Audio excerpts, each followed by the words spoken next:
Nós estamos na conferência Minha Família, Meu Tesouro. E hoje é o último dia, a última ministração. O ano passado nós fomos tremendamente abençoados pela pastora Tânia Tereza.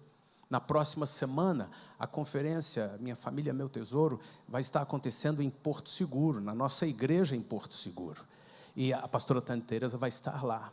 Nesse ano, nós recebemos o pastor Lucas Hayashi, e eu estou ministrando um tema que é o início de uma caminhada chamada O Mapa da Minha Vida. O propósito dessa caminhada, desse desafio é: qual mapa eu trilhei até agora? O que Deus quer fazer de transformação, me dando um novo mapa.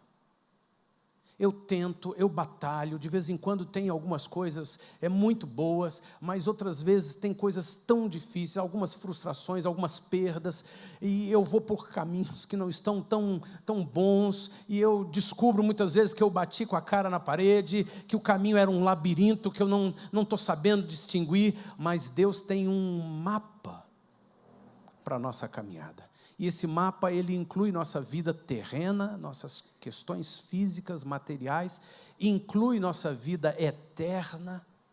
E a Bíblia nos ensina sobre esse mapa. Mas nós somos guiados muitas vezes pelas tendências da sociedade. Nós somos guiados muitas vezes pela emergência do que acontece ou do que não acontece. E Deus tem um mapa para cada um de nós.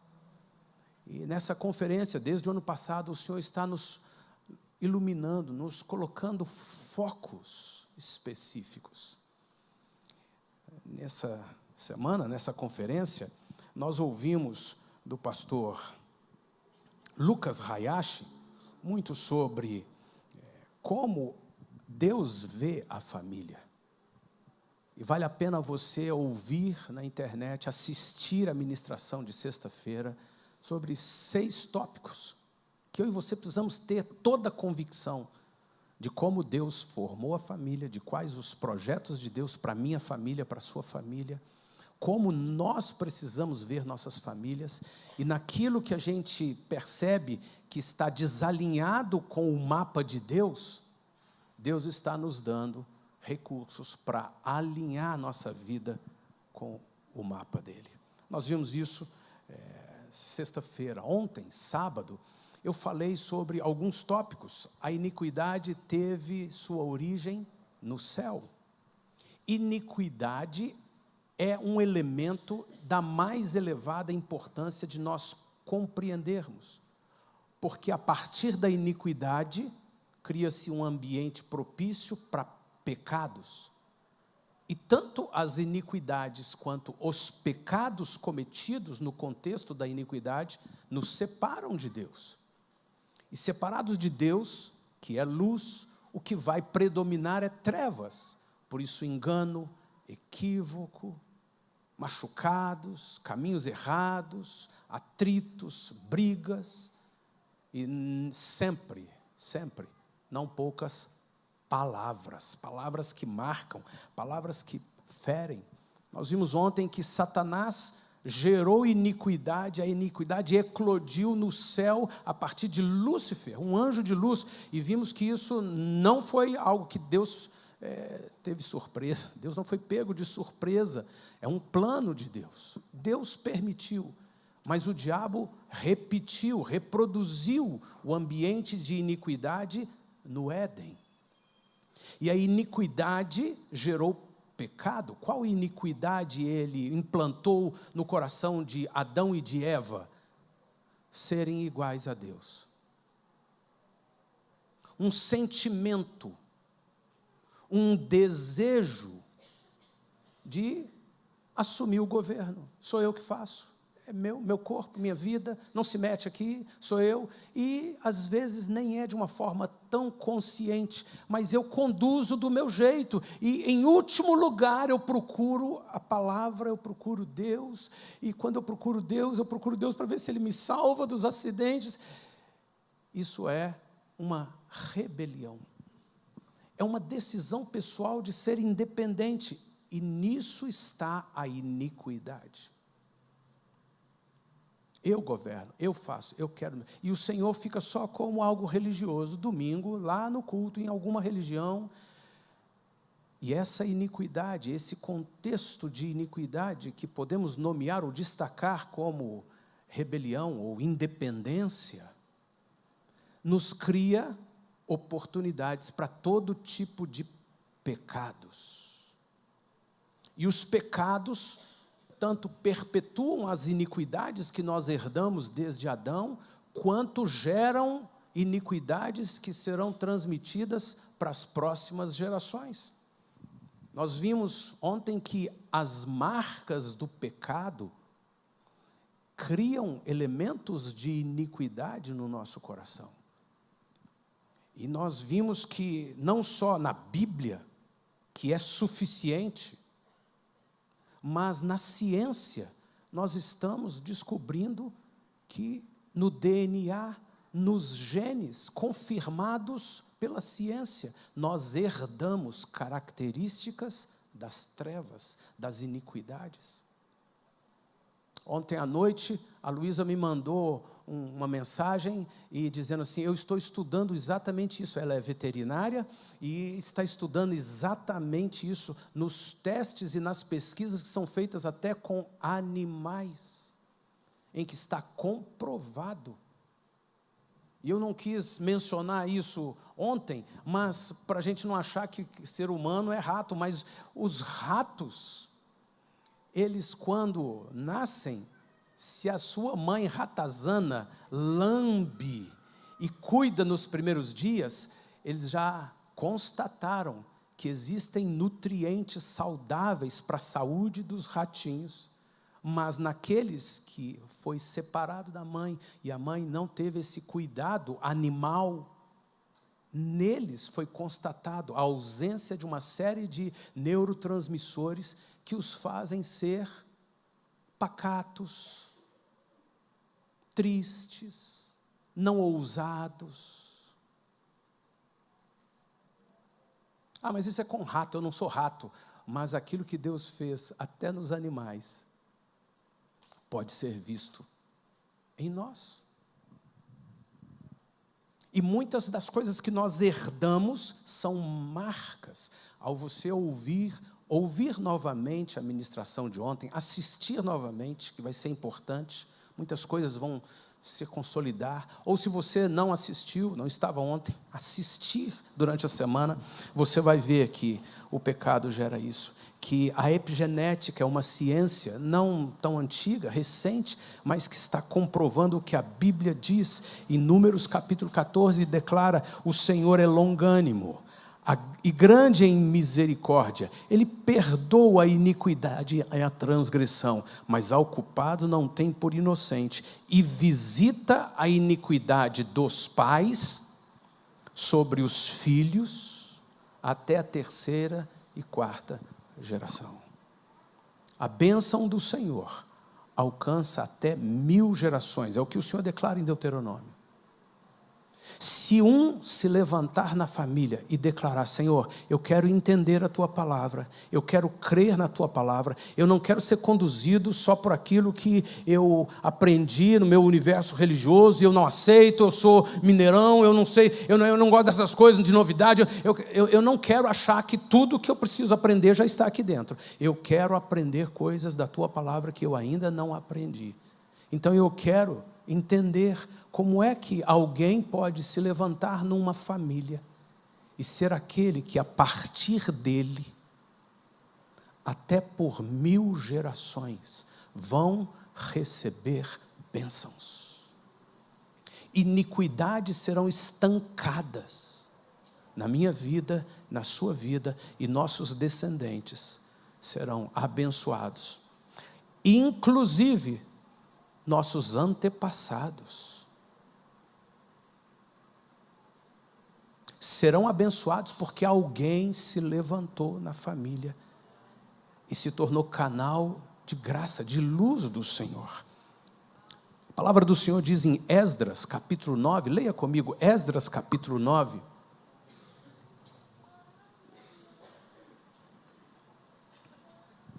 Esdras capítulo 9, versos 6 e 7.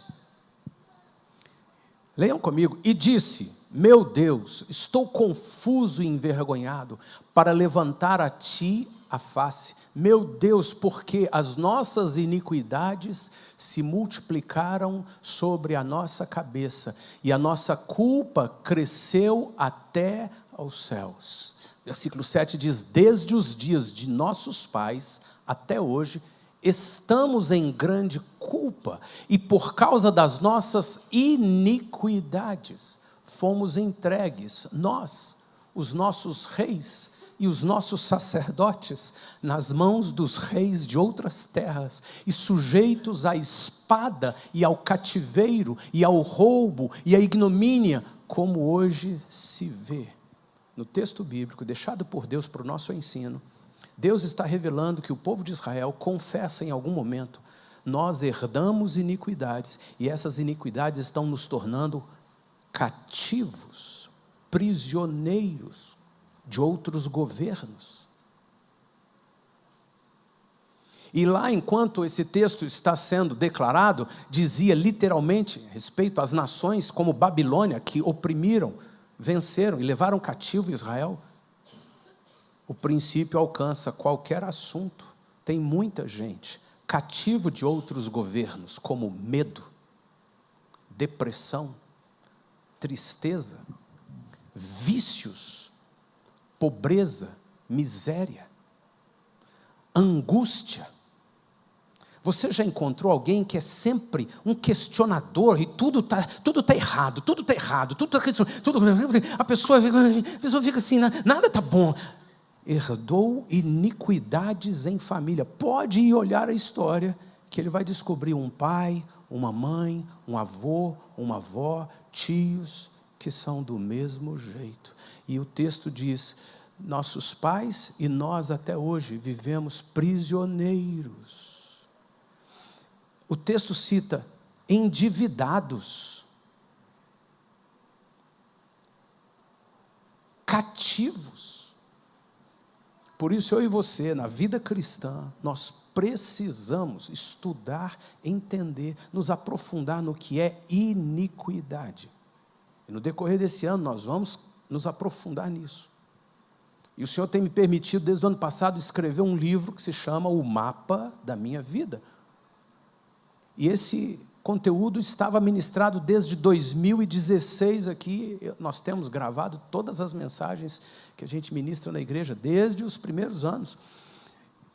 E em 2016, ao ministrar 3 ou 4 palavras sobre o mapa da minha vida, a Dani me deu uma palavra, falou assim: Sóstenes, esse conteúdo e esse título precisam se tornar um livro. Isso em 2016. Algumas vezes ela foi mencionando isso, quando lembrávamos desse conteúdo, mas o ano passado foi um divisor de águas, uma determinada experiência com o Senhor, que está registrada no livro, me fez tomar isso como prioridade. E o Senhor foi trazendo os recursos, o Senhor foi trazendo o conteúdo, o Senhor foi trazendo revelações. E uma delas diz respeito ao fato absoluto de que nós pertencemos a um sistema familiar. Diga comigo: eu pertenço a um sistema familiar. Poderíamos dizer de uma forma mais graciosa: eu faço parte de um ecossistema chamado família. A ponto de, uma das primeiras estratégias de Satanás é te fazer não gostar de alguém. E não gostando de alguém, eu não quero contato. E não tendo contato, para evitar problemas, eu rompo, eu vou agredindo um sistema. E a palavra é muito técnica, mas é a palavra que a gente pode usar: um corpo, uma unidade, um projeto de Deus chamado família. Num dos tópicos do pastor Lucas, na sexta-feira, ele foi colocando como que nós, como família, expressamos a unidade de Deus triuno. Deus Pai, Deus Filho e Deus Espírito Santo formam uma família. E Ele colocou na terra o elemento da família, E a família é a base da sociedade porque a família expressa quem Deus é. E quando o maligno consegue separar, é como quando alguém consegue separar o átomo. É indivisível. Mas quando alguma coisa acontece dessa forma, há uma explosão atômica. E os seus danos são imensuráveis. Quando o diabo consegue separar o que é um sistema familiar, vínculos de sangue, vínculos de aliança, é como uma bomba que destrói tanto. E eu e você precisamos entender que isso vem desde a eternidade. Iniquidades são circunstâncias, contextos, depósitos, sementes que criam ambientes propícios para todo tipo de pecado. E pecado nos separa de Deus, mas pecado nos separa uns dos outros. Senhor, que o Senhor nos conduza por uma prioridade da vida cristã. Poderíamos dizer de forma genérica, nos encher do Espírito Santo, está corretíssimo. Poderíamos dizer de forma genérica, e não por isso menos importante, Senhor, a prioridade é honrar o Senhor, certíssimo. É aprender a Tua palavra, é ser abençoado nessa terra. Não vai ter nada que a gente está errando nisso, mas eu e você podemos dizer assim, a prioridade é que a Tua luz entre na minha vida e ilumine áreas que o Senhor ainda não governa. E trazer luz e revelação em coisas que eu nunca pensei e que estão permitindo que o diabo prevaleça. Que alguns elementos sejam repetidos na minha família e aquilo vai se estendendo pelos anos afora e a gente vai vendo, e talvez lá no caixão a gente vai dizer, olha, tivemos muitos problemas, me perdoa, meu Deus, foi difícil, mas graças a Deus a gente conseguiu ir levando. Não, Senhor, eu não quero isso. Eu quero desfrutar de toda a graça que a mensagem da cruz, a obra da cruz, o Evangelho de Jesus Cristo tem para mim, para que eu em vida desfrute mais de Deus e seja alguém que se levanta na família. Iniquidades, foi até aqui, ó. Essa iniquidade encerra na minha vida. Aquela iniquidade encerra na minha vida. Eu não vou dar conta de toda a minha vida, cuidar de tudo e me tornar perfeito. Isso é impossível. Mas enquanto eu viver, eu quero ir passo a passo. Como diz o Senhor, a vereda do justo é como a luz da aurora. Vai brilhando mais e mais, Senhor. Eu quero até ser dia perfeito. Quando a gente começa a entender mais sobre sistema familiar, a gente vai descobrindo que a Bíblia não escondeu isso. O pastor Lucas mencionou aqui, num dos pontos, que Abrão mentiu. Abrão, diante do governo do Egito, e depois Abrão também diante de Melquisedeque, ele mentiu. Ele disse, a Sara não é minha mulher, não. E ele até evidenciou aqui, imagina, você é a esposa e o seu marido e você chegam diante de um lugar e aí o governo pressiona e o seu marido fala na sua frente, não, ela não é minha esposa, não. Abraão mentiu.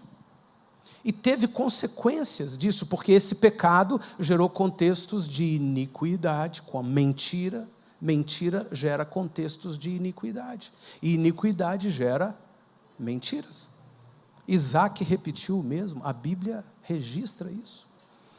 E Jacó enganou o pai, e Jacó quis receber. Esse negócio de enganar com mentira ficou registrado na família de Abraão, de geração em geração.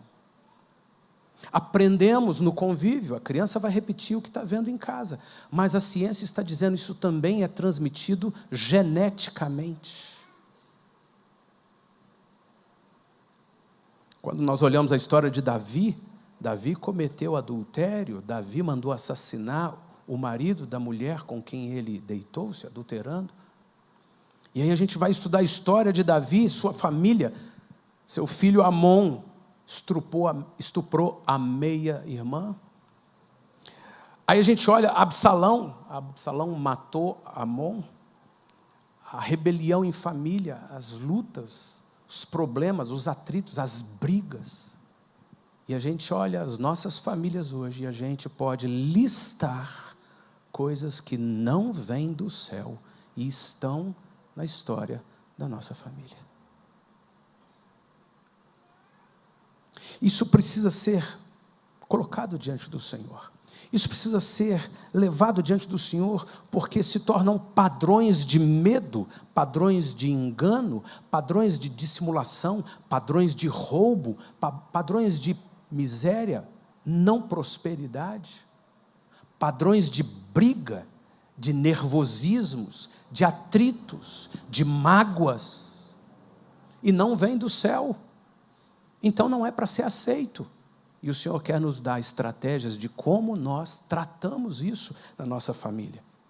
E o Senhor vai nos mostrando algumas coisas. Existem algumas evidências dos contextos de iniquidade que se reproduzem de geração em geração. E é fácil nós irmos identificando esses contextos. Geralmente, esses ambientes de iniquidade afetam a nossa alma primeiro, antes de nos levar a pecados. E quando a nossa alma é afetada, ela reage com autodefesa imediatamente. No meu canal do YouTube, Sóstenes Mendes, eu tenho um documentário que eu produzi chamado Ouvir, Pensar e Aprender Antes de Falar. E nesse documentário eu trato exatamente das nossas reações como autodefesa do ego. Então você imagina que dentro de uma família, dentro de um casamento, com filhos, com parentes, se entrar sogra e cunhado, então, mais ainda, você tem discussões em que acaloradamente alguém joga palavras, alguém acusa, alguém fala, e às vezes no casamento nem fala com a intenção, mas eu não quis dizer isso. Mas aquilo não tem fim, é briga, é problema. Porque marcas de iniquidades dentro de nós geram sentimentos de culpa, de baixa autoestima, geram sentimentos de rejeição. E isso ocasiona, causa uma reação do nosso ego com palavras. Expressões que a gente acaba soltando e que ferem mais ainda. E que alargam os buracos de feridas na alma, em família. E algumas dessas expressões são muito simples de serem identificadas. Você é um inútil.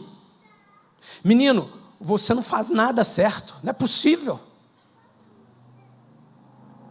Você é burro, viu? Puxa vida. Eu não sei como é que você é meu filho. Não tem cabimento.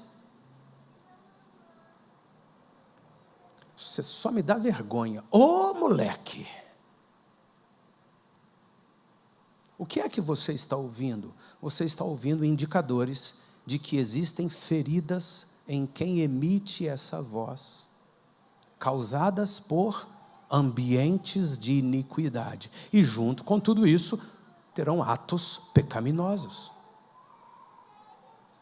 E muitas vezes a gente acha que é só um momento, você me desculpa, eu falei aquilo, mas você me desculpa, mas às vezes tem lá por trás iniquidades que precisam ser tratadas.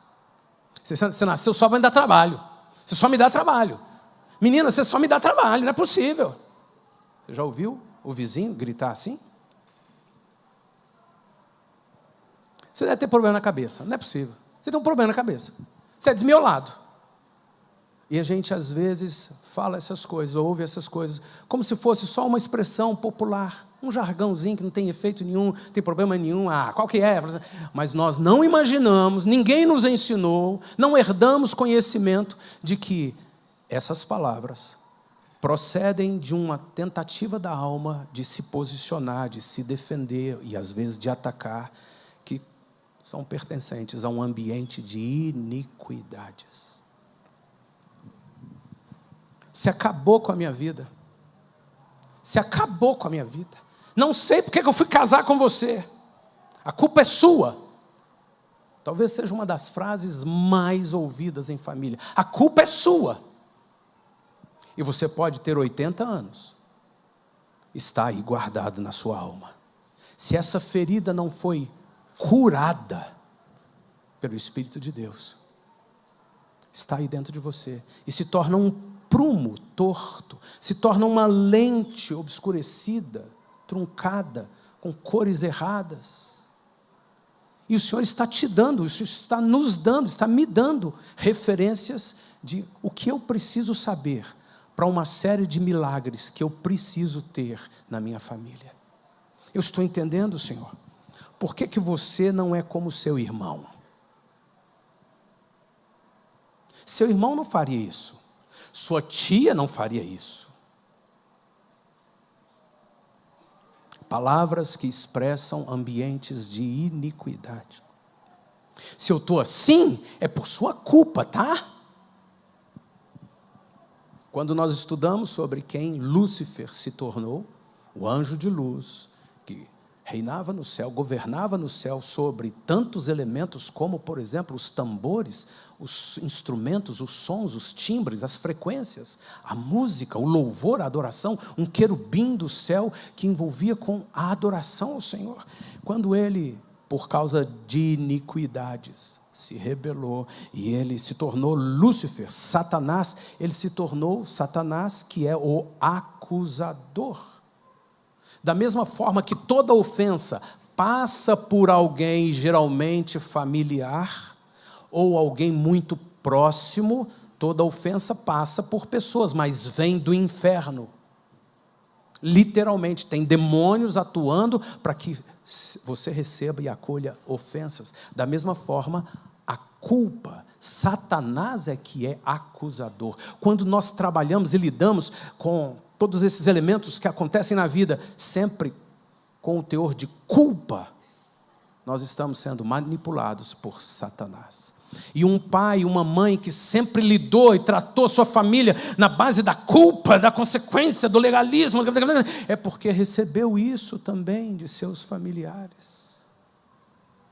E a criança nasce debaixo daquela opressão de uma iniquidade dominada por culpa. Ela vai cometer uma série de atos, decisões, ou ela vai engolir uma série de traumas, de dores, de sensações, emoções que vão culminar em um câncer, uma doença de estômago, um problema qualquer neurológico.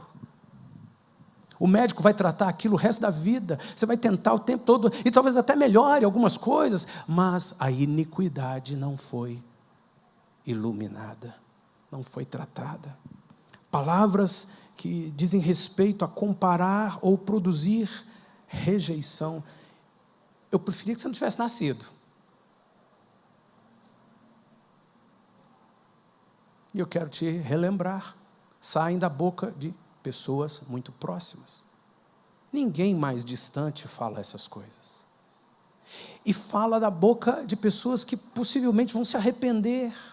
E mesmo que não falem, não confessem, elas vão saber que elas nunca poderiam ter dito. E algumas vão dizer assim, eu estava num momento nervoso, me desculpa aí, eu não devia ter falado, estava num momento nervoso. Mas, embora eu possa pedir desculpas, eu continuo precisando ir lá na origem. Por que eu reajo assim? Por que quando meu cônjuge fala essa coisa? Por que quando alguém fala alguma coisa, eu reajo desse jeito? Eu me lembro que eu estava ministrando a um determinado grupo de louvor e eu falei com o baixista, porque naquele momento, por exemplo, que você errou a nota, falou assim, aí ele se levantou e falou assim, quem não erra? E foi embora e nunca mais quis tocar. Ele se sentiu ofendido porque foi pontuado onde ele podia melhorar.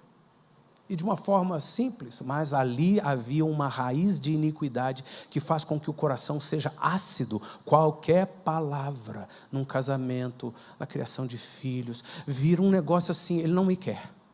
Eu já entendi, eu não sou benquisto aqui. Eu já entendi, eu não tenho valor, tá? E aí essa pessoa toma um outro rumo e vai lutar com todas as forças, contra tudo e todos, para vencer na vida. E só vai acumular mais feridas. E é necessário eu e você irmos para o altar de Deus e dizer a Ele, isso sou eu.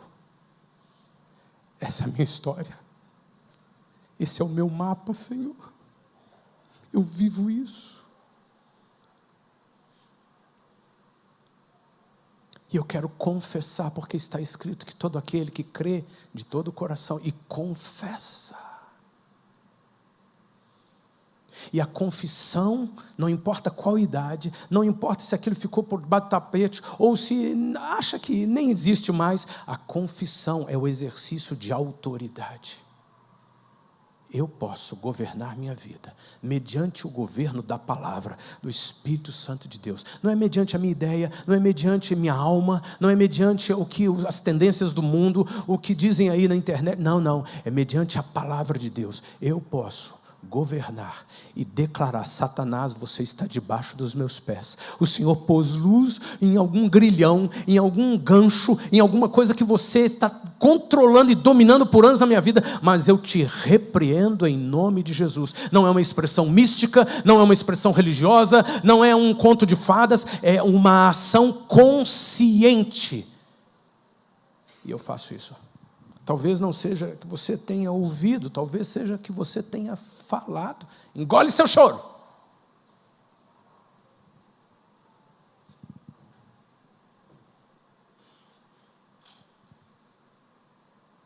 Não sou eu que estou dizendo engole seu choro.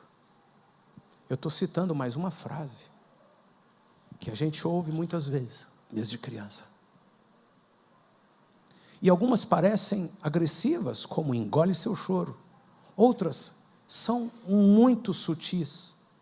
Aquela criança foi, na mais pura inocência, até alguém que estava sentado no banco ao lado e perguntou assim: qual o seu nome?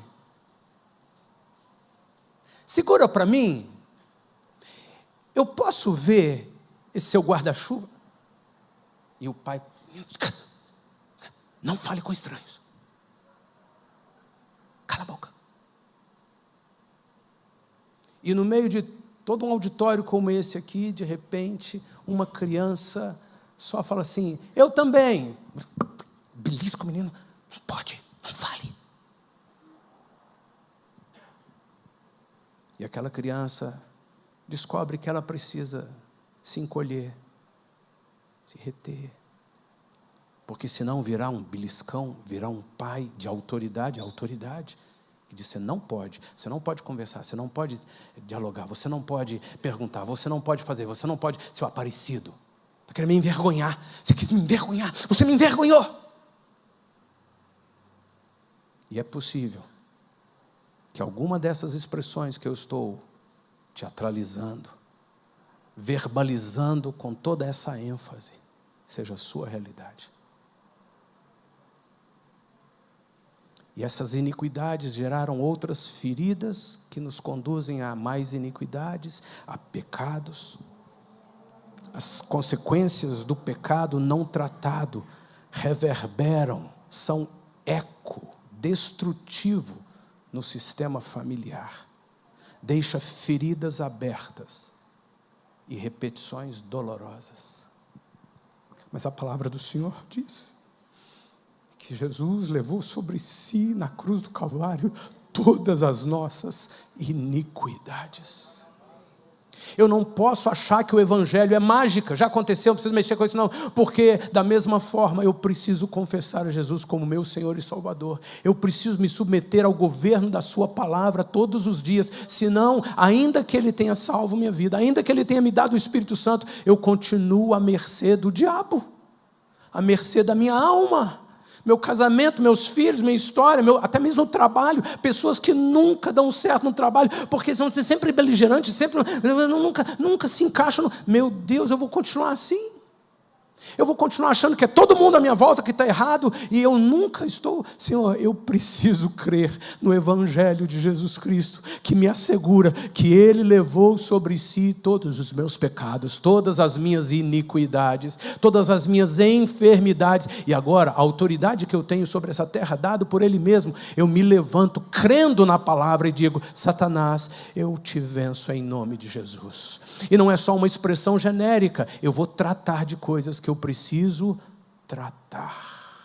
Deus me curou, mas o médico disse que eu preciso tomar 20 minutos de sol todos os dias. Mas você não foi curado? Foi, mas eu não vou deixar de tomar 20 minutos de sol todos os dias. Sou eu quem vou cuidar disso aqui. Da mesma forma, com essas palavras, com essas expressões, um dos livros que o Senhor me trouxe de uma forma assim tão especial, trata sobre como o nosso corpo tem marcas dos traumas. E esse autor, Van der Kolk, ele diz assim, a marca do trauma, você vai poder, acompanhe lendo, a marca do trauma passado não consiste apenas em percepções distorcidas de informações que vêm do exterior, porque isso acontece o tempo todo. Então, presta atenção aqui num detalhe importantíssimo. Uma pessoa carregando feridas, uma pessoa repetindo iniquidades, uma pessoa acumulando pecados, uma pessoa à mercê de tantos prumos tortos, ou coisas que aconteceram em família e que geraram um modo de vida, um modo de ver a vida distorcido. Essa pessoa, ela sempre vai enxergar as coisas fora de forma distorcida. Ele é um metido. Você viu que a pessoa é metida? Qual que é? Está achando o quê? E geralmente é espelho das mazelas que estão dentro. Há uma expressão tida como sendo de Sócrates que diz assim, quando Pedro fala de Paulo, eu sei mais de Pedro do que de Paulo.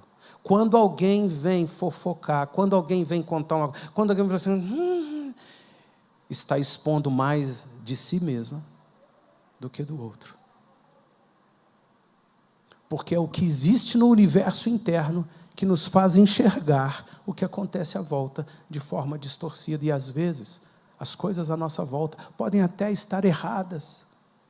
Mas quando o Senhor está dentro de nós, nós olhamos para as pessoas ou para as coisas erradas com outro óculos, com outra mente. Você sai ali, está escrito na parede o nosso decreto desse ano, temos a mente de Cristo. Você não começa a ver julgando, você não começa a ver isso criticando, você fala assim, ô Senhor, olha o que está acontecendo, Senhor. Então, esse autor diz, a marca do trauma passado não consiste apenas em percepções distorcidas de informações que vêm do exterior. O próprio organismo não sabe como se sentir em segurança. Então, presta atenção que essa é uma definição científica. Nós não estamos falando de um filósofo, nós não estamos falando de um livro inspiracional ou religioso, nós estamos falando de um cientista dizendo que o nosso corpo reage fisicamente, reage biologicamente, reage neurologicamente com medo, com insegurança, quando a gente vê algo fora de nós com lentes distorcidas. Por isso reagimos, por isso mencionamos estas frases, por isso nós reagimos na autodefesa e agredimos alguém, às vezes até fisicamente. E o texto continua dizendo, o passado está gravado não só na mente das vítimas e em interpretações errôneas de fatos corriqueiros, como também no próprio núcleo do ser de cada uma dessas vítimas, na segurança do seu corpo, ou na insegurança, na segurança do seu corpo, sentindo-se o tempo todo inseguro. Agora, se você une essa declaração científica com a palavra do Senhor, o Senhor vem e diz assim, o Espírito Santo pode te inspirar nisso.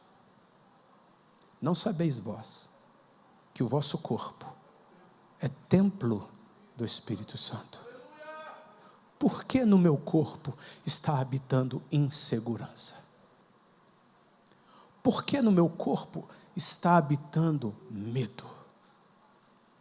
E se analisarmos, estudarmos a origem disso, como eu fui criado debaixo de medos, de gritos, de opressão, talvez de adultério, talvez de abortos na minha família, talvez debaixo de sangue derramado, talvez debaixo de casamentos amaldiçoados, porque alguém cometeu, alguém fez, alguém sumiu, alguém não amou, alguém rompeu a aliança. Senhor, quais são as coisas na minha vida que eu não faço ideia? e que perturbam o templo do Espírito Santo. E o meu corpo reage, azia, gastrite, enfermidades. Nem toda enfermidade é fruto direto de um pecado, mas todo pecado produz resultados no corpo. E eu preciso não apenas tomar um remédio bom, que eu posso te indicar o nome dele, que leva embora a dor de cabeça na hora, e passar o resto da vida tomando esse remédio todas as vezes que a dor de cabeça vem, e eu nunca parar para entender a dor de cabeça é um sintoma, o grito é um sintoma, o casamento rompido é um sintoma, o fracasso profissional é um sintoma, a dívida é um sintoma, e eu estou pedindo ao Senhor o tempo todo que me ajude a mudar os sintomas. Eu passo a ver, eu me decepcionei com Deus porque Ele não mudou os sintomas, eu só quero mudar sintomas. Não, eu não quero isso mais para a minha vida, eu quero um medicamento, uma intervenção, uma cirurgia que vá lá na origem da dor de cabeça. O que é que causa a dor de cabeça? Da mesma forma, no meu mundo emocional, meu mundo espiritual, minha família, eu quero ir lá na origem do que tem causado na minha família. Essa conferência é pequena demais em termos de tempo para nós entrarmos nisso. Por isso, quando Deus me deu todo esse conteúdo, quando o Senhor ministrou a nós, e você pode ouvir as ministrações da pastora Tânia Teresa, ela enfoca coisas que são de absoluta importância, estratégicas demais para a gente entender, e vai ser importante você assistir novamente as ministrações da pastora Tânia Teresa. O Senhor está trabalhando. O ano passado, eu fiz uma pergunta ao Senhor. Senhor, olha a carga de conteúdo que nós estamos recebendo. Agora, no ano que vem, a gente vai ter uma outra conferência. Quem a gente vai chamar? O que vai acontecer na outra? Será que nós vamos viver de ano em ano depósitos de sementes que se perdem em terras cheias de espinho? Que se perdem em terras cheias de pedras? Corações endurecidos?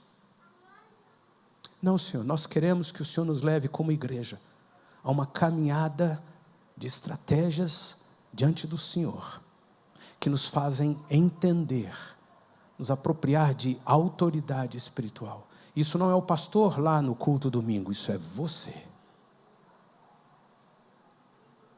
Você. E nessa manhã, nós paramos por aqui, mas cientes de que vamos dar continuidade. E durante esses próximos dias, o Espírito Santo vai ministrar a você. Então eu quero te dar alerta de como o Espírito Santo vai ministrar em você. Você vai ter um incidente em casa. Preste atenção que eu estou te dando profeticamente o que vai acontecer com você. Você vai ter um incidente em casa de relacionamento. Alguém fez, alguém não fez, alguém reagiu, alguém não reagiu, e a sua alma vai instantaneamente...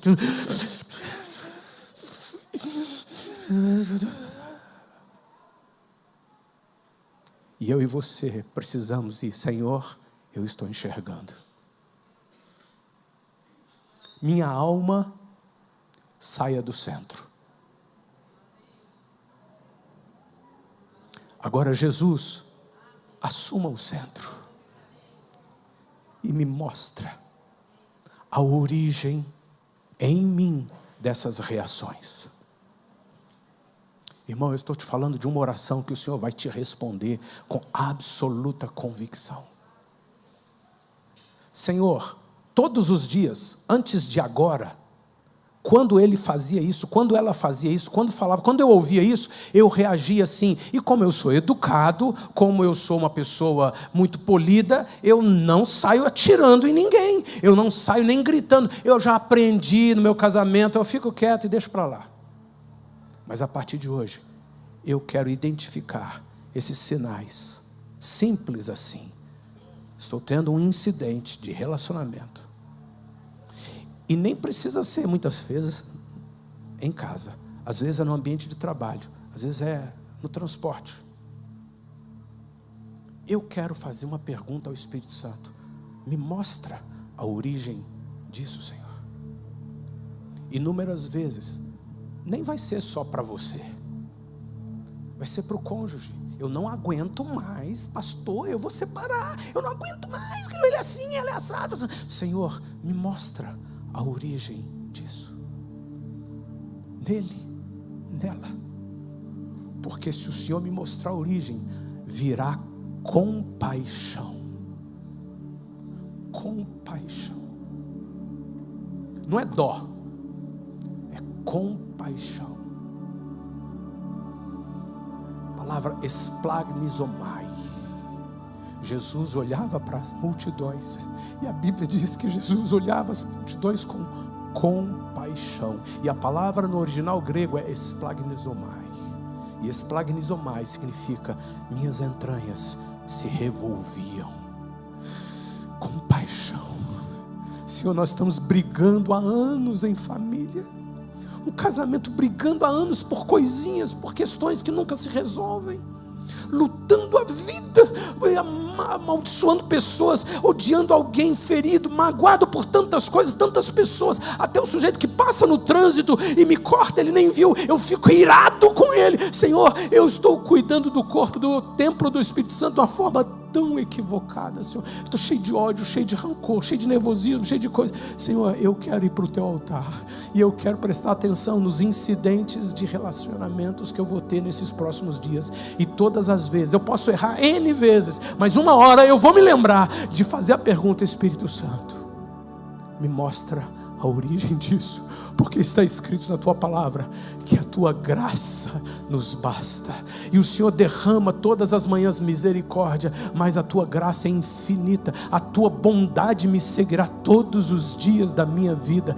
Senhor, e o teu Espírito é quem tem o ministério de convencer do pecado, da justiça e do juízo, e me ensina todas as coisas, e me faz lembrar tudo quanto Jesus ensinou. Então eu estou pedindo ao Senhor, eu quero ter um relacionamento diário com o Senhor, fazendo perguntas, ouvindo a voz dele e me liberando, me preparando, me deixando vulnerável para o agir do Espírito de Deus.